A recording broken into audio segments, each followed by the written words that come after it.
My name is Mary. Hi, and I live in Brooklyn, New York with my teenage daughter.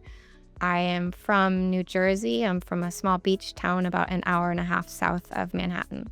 It's a play about a young woman who's living in this small Midwestern town, and she feels very stuck with her life circumstances. And her boyfriend at the time gets into this elite culinary institute in Manhattan, and she sees this as like her escape, and really wants him to go and to move there with him. But his life revolves around caring for his chronically ill younger brother. And so the play begins with this woman, her name is Julia. She goes to visit the younger brother one night while her boyfriend is at work, and she, talks and flirts and charms him, and then asks him to stop taking the medication that is keeping him alive in order to set his brother free and let him go. And I wrote the play a few years ago, and coming to it now, I did feel a different feeling, which is, I don't know if it's hopeful, but it's something like,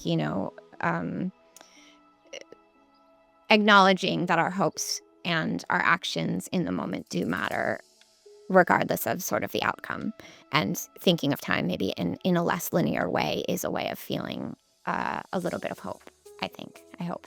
I got this call from a British phone number, and I assumed it was spam, and I answered the call, and Rosie, in her very sweet, to me, British accent, said, is this Mary? And I was like, nobody talks to me this friendly. I'm like, this must be spam. But in fact, it was the Bruntwood Prize. And I had put it out of my mind in the way that you have to with these things, because you'd go crazy otherwise. And so it wasn't at the forefront of my mind, and it was really incredible. And it came at such a wonderful moment when, as I said, the world feels so dire, and it feels like here, at least, I'm sure there too, these institutions that we've counted on as artists are one by one disappearing, and this whole career, let alone, art form, seems to be vanishing. And then you get these tiny little moments of, oh no, somebody's still here, somebody's still reading, and that's really meaningful. There was a stuckness that I think I was experiencing when I first wrote the play that was at the heart of where it came from.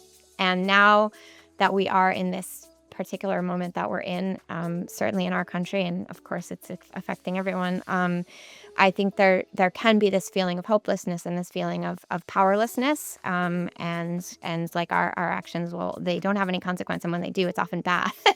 and I hope that now, thinking of the play, that it's a little bit more about being stuck in something together, and thinking about the ways that we do impact each other, and that time changes things, and that when you feel stuck in a particular moment, often it's just because you're not seeing it from the perspective of look at the accumulation of all of these things and what can happen. And from that point of view, I hope that there's a little bit of hope embedded in there, because, well, then we can do things, and we're not just victims of circumstance.